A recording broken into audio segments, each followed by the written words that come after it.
বাবা, তোমার কাপড়টা ঠিক করে দিয়েছি। আজ একটু তাড়াতাড়ি বেরিয়ে যেও, বেশি সময় নিও না, না হলে ওদিকে আবার কৈলাসবাবু কিন্তু রাগ করে, জানোই তো। হ্যাঁ রে, জানি। ওনার তো কাজের মানুষ পছন্দ নয়, কাজ পছন্দ। তোমার হাতে পিঠে দাগ পড়ে গেছে, কাল রাতেও কিছু খাওনি ঠিক মতো। কি যে কাজ করছো জানি না, এত খাটাখাটনি, শরীরটা তো তোমার একদম শেষ হয়ে যাচ্ছে বাবা। আমার তোমাকে এভাবে দেখে খুব কষ্ট হয়। না না মা, কষ্ট পাস না। আর এই দাগ সে তো হবেই রে মা, আমাদের ভাগ্যটা এমনই। তবু চেষ্টা করি সৎভাবে বাঁচতে, আর যতদিন বেঁচে আছি সেইভাবেই থাকবো। সৎ থাকলে কি মানুষ ভালো থাকে বাবা? ভালো থাকা আলাদা কথা মা, কিন্তু নিজের দিকে তাকিয়ে লজ্জা না পাওয়া, ওটাই বড় কথা, বুঝলি তো? গ্রামে সবাই বলে মাধব কষ্ট করে, কিন্তু কখনো কারো টাকায় হাত দেয় না। এটাই তো চাই রে মা, মানুষ না পারুক আমাদের সাহায্য করতে, অন্তত গালাগাল না দিক। আমি কখনো তোমার পথ ছাড়বো না বাবা, তুমি যেভাবে চলো আমিও সেভাবেই চলবো। তুই তো আমার চোখের তারা রে মা, তোকে দেখে মনে হয় সব কষ্ট ভুলে যাই। আচ্ছা শোনো বাবা, আজ একটু তাড়াতাড়ি ফিরে এসো। আজ বাড়িতে একটু সবজি আছে, খুব ভালো করে রান্না করব তোমার জন্য, কেমন? আচ্ছা মা, তাই না হয় করিস। আজকে কাজ শেষ হলে তোর জন্য কয়েকটা আম কুড়ি আনবো রাস্তায়। তুই হাসলে আমার দিনটা ভালো যায় রে মা। আচ্ছা বাবা, এনো। শোনো লীলা, এইভাবে দিন চালানো যাবে না। সোজাসুজি কষ্ট করে কিচ্ছু হবে না। তা আমি কি বলেছি সোজা রাস্তায় চলো? আমিও তো বলি তোমাকে, সোজা রাস্তায় কে চলে আজকাল? চারিদিকে তো সবাই চালাক। ওই মাধব আর তার মেয়ে তো একেবারে বোকা। হ্যাঁ গো, এই মাধব তো কৈলাসবাবুর বাড়িতে কামলা খাটে, অথচ নিজের জন্য একবেলা খাবারও জোটে না। তুমি বলেছিলে না কৈলাসবাবু নাকি একটু সন্দেহ করে এখন মাধবকে? ও তো সবাইকে সন্দেহ করে, খুব শক্ত মানুষ সেই কৈলাস। কিন্তু সঠিক সময় কথা বললে কাজ হবে। আমি বুঝে শুনে কৈলাসের কানে কিছু ঢালবো, আর ব্যাস, মাধবের কাজ শেষ। আমি ঢুকে যাব ওর জায়গায়। তুমি ঠিক বলেছ। আমরা যদি বুদ্ধি না খাটাই তাহলে এই গরিবি থেকে বের হব কি করে? সত্যি, কারো নিচে কাজ মানে শুধু খাটুনি না, মাথাও লাগাতে হয়। আর আমাদের মাথা তো আছেই। ঠিক আছে, তুমি কাজটা করো, আমি বাড়ির বাকি দিকটা দেখছি। গ্রামের লোকজন একটু বেশি ঘাটে, তুমি সাবধানে সব কিছু করো। চিন্তা করো না, আজকালের মধ্যেই আমি কৈলাসবাবুকে ধরবো, বলে দেব মাধব আপনাকে ঠকাচ্ছে। হ্যাঁ, আমিও বলবো যে ও আর ওর মেয়ে চুরি করে। বাবা, এই ব্যাগে খুদি ভাত আর টক দই দিয়েছি, দুপুরে খেয়ে নিও যেন। তুই না থাকলে আমি চলতাম কিভাবে বলতো মা? সব কাজ এত যত্ন করে করিস, একদম নিজের মায়ের মতো। তুমি তো আমার সব বাবা, তুমি ভালো না থাকলে আমার যে সব থেমে যায়। আর মাকে দেখি তো এই সমস্ত কাজ আমি শিখেছি, তাহলে মায়ের মতো তো হতেই হবে। শোন মা, তাড়াতাড়ি ঘরের কাজ শেষ করে বিশ্রাম নিস। বাইরে এখন রোদ, ঘর গরম হবে। চিন্তা করো না বাবা, আজ তোমার জন্য একটু কচুর ডাঁটা রান্না করব। ছোটবেলায় মা যেমন করতো, মনে আছে? তোর মায়ের কথা খুব মনে পড়ে। তুই একদম ওর মতো হচ্ছিস, ওর মতো ঘরের কাজ করিস, রান্না করিস। হ্যাঁ বাবা, কিন্তু জানো, মা থাকলে আজ আমাদের এত কষ্ট হতো না বাবা। জানি না রে মা, তোর মা থাকলে এত কষ্ট হতো কিনা, তবে একটু শান্তিতে থাকতে পারতাম জানিস। ভাগ্য তো কেউ বদলাতে পারে না, কিন্তু তুই আছিস বলেই আমার দিন চলে যায়। মা, তুমি থাকলে বাবার এত কষ্ট হতোই না। আমি আছি ঠিকই, কিন্তু তোমার মতো সাহস পাই না। খুব মনে পড়ে মা তোমার কথা, খুব। কেন ছেড়ে চলে গেলে মা তুমি আমাদের? কেন? কি গো, সেদিন তো খুব বড় বড় কথা বললে, মাধবের কাজ নাকি কেড়ে নেবে। কই কই সব? এখন তো বাড়িতেই পড়ে আছো। এই শোনো তুমি, বর্ষা আসছে, এই খুপড়ি ঘরটা কতদিন টিকবে বলো তো? এক ঝড়েই যে উড়ে যাবে। তা ঠিক, কিন্তু করবোটা কি? মুখে বললেই তো হয় না, কৈলাসবাবুর বাড়িতে তো যাই না আমি। করার মতো সুযোগ এখন হাতের সামনে। মাধবের কাজটায় যদি তুমি একবার নিতে পারো। মানে, ও তো বহুদিন ধরে কৈলাসবাবুর বাড়িতে কাজ করছে।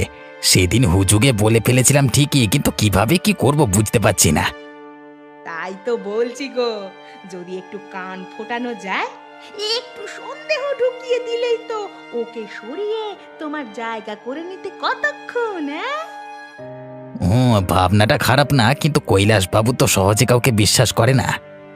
তুমি জানো না ওর বউ কত খুঁতখুঁতে?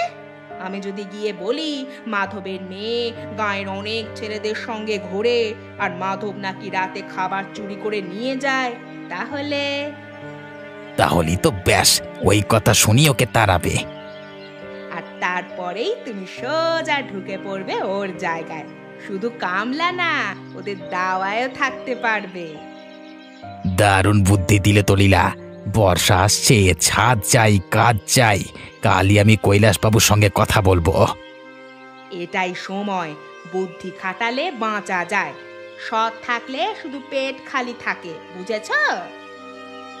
বুঝলাম। এই মিলে বৌদি, কৈলাসবাবু বাড়িতে আছেন? আছেন, কিন্তু ঘুম ভাঙেনি এখনো। তুই এসেছিস এত ভোরে, তা কি দরকার? বৌদি, আসলে একটা দরকারি কথা ছিল মাধবকে নিয়ে। মাধবকে নিয়ে আবার কি কথা? কিছু হয়েছে নাকি? আপনাদের কাজে তো থাকেই সে, কিন্তু গতকাল আমি দেখলাম ওর মেয়ে মায়াবতী সন্ধেবেলায় গাঁয়ের অনেক ছেলেদের সঙ্গে খিলখিল করে হাসছিল পাশের বাগানে। তাই নাকি? আর একটা কথা, ওই চালের ঘর থেকে নাকি প্রতি রাতে একটু একটু করে চাল আর ডাল গায়েব হচ্ছে। আপনি বলছেন না কিছু ঠিকই, কিন্তু গ্রামে কানাকানি হচ্ছে। আদিত্য, তুই কি বলছিস এসব? কৈলাসবাবু, আমি মিথ্যে বলছি না। আমি তো আপনাদের ভালো চাচ্ছি। যদি দরকার হয় আমি নিজে এসে কাজ করতে পারি, নজরদারিও বাড়বে। সালা মাধব এতদিন ধরে আমার এখানে কাজ করে পেটে পেটে এত শয়তানি এসব করে ও। আজই তাহলে ওর শেষ দিন এখানে। হ্যাঁ সত্যি, ওই মেয়ে আর বাপ দুজনেই সন্দেহজনক। আমার তো মাধবকে একদমই পছন্দ নয়। তুই কাল থেকেই কাজে আয়, বাড়িতেও তুইই থাকবি এখন থেকে। আচ্ছা কৈলাসবাবু, আমি কালকে সকাল সকাল চলে আসবো। ধন্যবাদ আপনাকে। আর আমি আমার স্ত্রী এখানেই থাকবো, ওর ওপর সারা দিন নজর রাখবো। কেউ কোনো ক্ষতি করতে পারবে না। আসছি আমি। হ্যাঁ হ্যাঁ, আয়। কৈলাসবাবু, আজকে ক্ষেতের আগাছা তুলতে যাব ভাবছিলাম, আর পেছনের ড্রেনটাও পরিষ্কার করা দরকার। তোকে আর এসব কিছু করবার দরকার নেই মাধব, তোর কাজ শেষ। আজকে থেকে তুই আর কাজে আসবি না। এই কদিনের টাকা তোকে আমি দিয়ে দেব। এ কি বলেন কি বাবু, কাজে আসবো না? মানে কি? কেন? কি হয়েছে? আমি কি কোনো ভুল করেছি? তুই নাকি চাল চুরি করিস, আর তোর মেয়ে, তার চলাফেরা ভালো নয়। এমন লোককে আমরা রাখবো না। কৈলাসবাবু, গিন্নিমা, আমি কখনো ভুল কাজ করিনি। আমার মেয়েও, সে তো সারাদিন ঘরের কাজ করে। আমার মেয়ের নামে এরকম খারাপ কথা বলবেন না দয়া করে। ও খুব ভালো, খুব সরল। ও এসব করে না। আমি জীবনে কোনোদিন কারোর 1 টাকাও চুরি করিনি। আর সে কিনা চাল ডাল, না না না না, এসব মিথ্যে। চুপ কর, তুই সোজা বাড়ি চলে যা মাধব। আমার বাড়িতে তোর আর থাকবার দরকার নেই। কিন্তু একবার আমার কথাগুলো শুনুন। এইখানে কাজ না করতে পারলে আমি মেয়েটাকে নিয়ে তো মারা পড়ব। সেসব তুই বুঝবি, আমি জানি না। যাবে র। হ্যাঁ, যা তো যা। যা সত্যি জানার সেসব আমরা জেনে গেছি। তোর মুখের কথা আর আমরা শুনতে চাই না। বের হতো এখান থেকে। সকাল সকাল বিরক্ত করতে এসেছে। কাজকর্মে ঠিক নেই, আবার চোখের জল। সত্যি বলেও আজকে হারতে হলো। হয়তো এই সমাজে ভালো থাকা মানেই হেরে যাওয়া। তাড়াতাড়ি করো, কেউ জেগে গেলে একদম শেষ হয়ে যাব আমরা। ওই দেখো, কত কত বাক্স, নিশ্চয়ই সোনা হিরে আছে ওর মধ্যে। ও বাবা, আমার যে কি আনন্দ হচ্ছে বলে বোঝাতে পারবো না। আরে চুপ করে থাকো, সব সামলে নিচ্ছে আমি। এত বিরক্ত করো না আমাকে।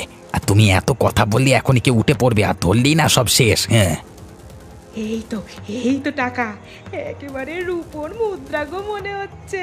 দেখো দেখো। বলেছিলাম না, এ বাড়ির ভেতরে আসা মানে ভাগ্য বদল। মাধব তো বোকা ছিল, এই সুযোগ কোনোদিন দেখেইনি। তুমি একদম ঠিক করেছো। কাজের লোকের নামে যা সুবিধা, খাওয়া থাকা, আবার চুরি করলেও কেউ সন্দেহ করে না। আর সবচেয়ে বড় কথা, কৈলাস আর ওর বউ দুজনই এত অহংকারী যে নিজেদের চোখের সামনে কি হচ্ছে বুঝতেই পারছে না। সত্যি। চলো চলো এখন, বেশি নিলে সন্দেহ করবে, কাল আবার নেব। চলো এখন, বেশি লোভ ভালো নয়, বুঝলে তো? ঠিকই বলেছ, বেশি লোভ সত্যি ভালো নয়। হ্যাঁ, ঠিক আছে, আজকে শুধু একটু চাল আর টাকার মানে থলে থেকে নিলাম, বাকিটা পরে নেব। চ।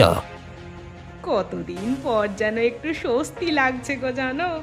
মাটির ঘর ছেড়ে এখন যেন রাজপ্রাসাদে আছি। এই তো শুরু, এখন শুধু চালিয়ে যেতে হবে। মাধবের মতো সৎ হয়ে কেউ কিচ্ছু পায় না, বুদ্ধি খাটালেই জীবন বদলে যায়।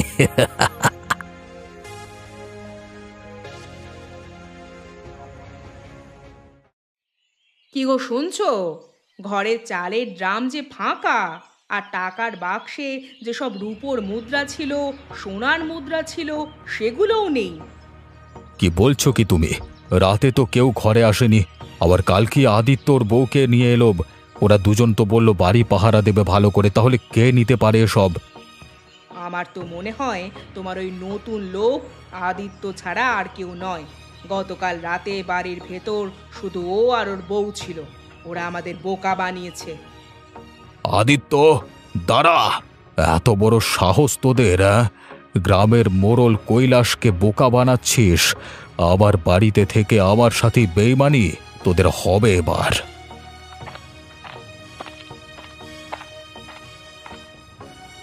কি হয়েছে বাবু, আপনি এভাবে চিৎকার করছেন কেন? আপনার তো শরীর খারাপ হবে, আপনি এমনভাবে চেঁচাবেন না। তোর জন্যই তো এই অবস্থা। তুই চুরি করেছিস, চাল টাকা সব গায়েব। আমি কিছুই জানি না বৌদি, আমি সারা রাত ঘুমিয়েছি। চুপ কর! তোর মতো মানুষকে আমি চিনে ফেলেছি। মাধবের নামে মিথ্যে অভিযোগ দিয়ে কাজ কেড়ে নিয়ে এখন চুরি করছিস। আমরা কিছু করিনি বাবু, হয়তো কেউ বাইরে থেকে। এখন বাড়ির থেকে বেরিয়ে যা বউকে নিয়ে, নাহলে এখনই তোদের মেরে তক্তা বানিয়ে দেব, এই বলে দিচ্ছি। কিন্তু শুনুন, যার মন অসৎ তার মুখে সৎ কথা মানায় না। তোদের মতো ধান্দাবাজদের আমি চিনি। চলে যা এক্ষুনি, আর যেন এই বাড়ির ধারে কাছেও না আসিস।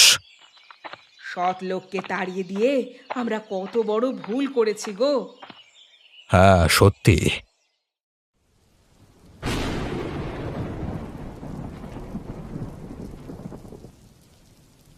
বাবা, কতদিন আর এই কচু পাতার ঘরে থাকবো? রাতে পানি পড়ে বালিশও ভিজে যায়। আমাদের পুরনো ঘরটাও তো কালকের ঝড়ে পুরো ভেঙে গেল, আর তোমার কাজটাও তো চলে গেল বাবা। ঘরে যে খাবার মতো কিছুই নেই, আর শুধু খাওয়া কেন, আমরা যে ঠিক মতো থাকতেও পারছি না। আর কদিন রে মা, এই বর্ষা আর বেশি দিন টিকবে না, খুব শীঘ্রই শেষ হয়ে যাবে। কষ্ট পাস না মা, আর চিন্তা করিস না। আমি কিছু না কিছু কাজ জোগাড় করে নেব, তোর কোনো অসুবিধা হবে না, মন খারাপ করিস না। আমি মন খারাপ করিনি বাবা, শুধু তোমার জন্য খারাপ লাগে। তুমি এত কষ্ট করছো, তাও এই পরিণতি।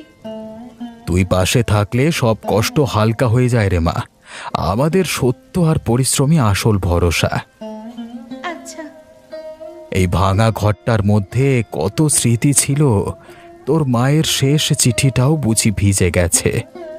মা থাকলে আমাদের এই দশা দেখতে পারতো না।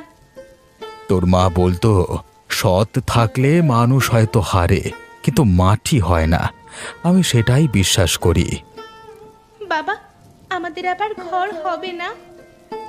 অবশ্যই হবে মা। আমরা সত্য আর শ্রম দিয়ে আবার ঘর করব। বৃষ্টি একদিন থেমে যাবে। মাধব দাদা, মাধব দাদা, একটু কথা ছিল, তুমি কি বাড়িতে আছো? কে? ও, তোমরা এখানে? কে এসেছে রে মা এত বৃষ্টিতে? বাইরে বাবা। এ কি তোমরা এখানে এত বৃষ্টির মধ্যে? ভেতরে এসো, ভিজে যাবে তো। আর কোনো জায়গা নেই গো দাদা, সবাই তাড়িয়ে দিচ্ছে। একটা আশ্রয় চাই শুধু, না হলে এই বৃষ্টিতে যে পুরো ভিজে যাব। মরে যাওয়া ছাড়া যে আর কোনো রাস্তা থাকবে না। আমাদের তো নিজেদেরই ঠিক মতো ঘর নেই ভাই। এই কচু পাতার ছায়ায় থাকি আমি আর আমার মেয়ে মায়াবতী খুব কষ্ট করে। তোমরা কি পারবে এখানে থাকতে? মানে আমার তো মনে হয় না। জানি, কিন্তু তোমার মনটা বড় তাই এলাম। একটুখানি জায়গা দাও না দাদা, মাথা গোঁজবার, না হলে যে খুব বিপদ হয়ে যাবে। এই ঝড়ে তো আমাদের ঘর পুরো তছনছ হয়ে গেছে, কোথায় যাব বলো? গ্রামে তোমার মতো ভালো মানুষ আর নেই, তাই তোমার এখানে এলাম, একটু জায়গা দাও থাকবার। বাবা কিন্তু দাঁড়া দাঁড়া মায়ামা, ওরা বিপদে আছে। যে মানুষ পড়ে যায় তাকে হাত না বাড়িয়ে তো থাকা যায় না। তোমরা এইখানে থাকতে পারো, কিন্তু একটা কথা, আমার বাড়িতে মিথ্যে চুরি ধোঁকা এসব আমি সহ্য করি না। এসব একটু মাথায় রেখো। না না, সেসব আমি ছেড়ে দিয়েছি, এসব কাজ করব না কখনো, একদম নিশ্চিন্তে থাকতে পারো তুমি। আচ্ছা, তাহলে আজকে থেকে তোমরা এখানেই থাকো, আমার কোনো অসুবিধা নেই। যতটুকু আছে তাই নিয়ে বেরিয়ে পড়ি, কাল আবার বৃষ্টি নামবে। চলো চলো, তাড়াতাড়ি করে চলো। দুজন বাপ বেটির মধ্যে কেউ উঠে পড়লে সব বোনাশ হয়ে যাবে। তাদের তো সেরকম কিছুই নেই, এটুকু নিয়েও টিকতে পারবে না। কি হবে এটুকুতে আমাদের? দেখো তো, কিছুই নেই। আরে কৈলাস বাবুর বাড়ির থেকে যে সব চুরি করেছি ওগুলো তো আছেই, আর এগুলো এখন যা পাবো রেখে দেও। সব নিয়ে অন্য গ্রামে গিয়ে নিজেদের সংসার শুরু করব। অনেক রূপোর মুদ্রা, সোনার মুদ্রা আছে, এগুলো দিয়ে আমাদের সারা জীবন চলে যাবে, বুঝলে? আচ্ছা আচ্ছা, দাঁড়াও দাঁড়াও, হ্যাঁ। এতটা বিশ্বাস করে আশ্রয় দিলাম, আবারও সেই বিশ্বাস ভঙ্গ। এইবার আর চুপ করে থাকা নয়, যতই হোক মিথ্যার দাঁত এবার ভাঙতেই হবে, আর জবাবও এবার দিতেই হবে। এই তো লীলা, সব নিয়েছি, চলো তাহলে বেরিয়ে পড়ি।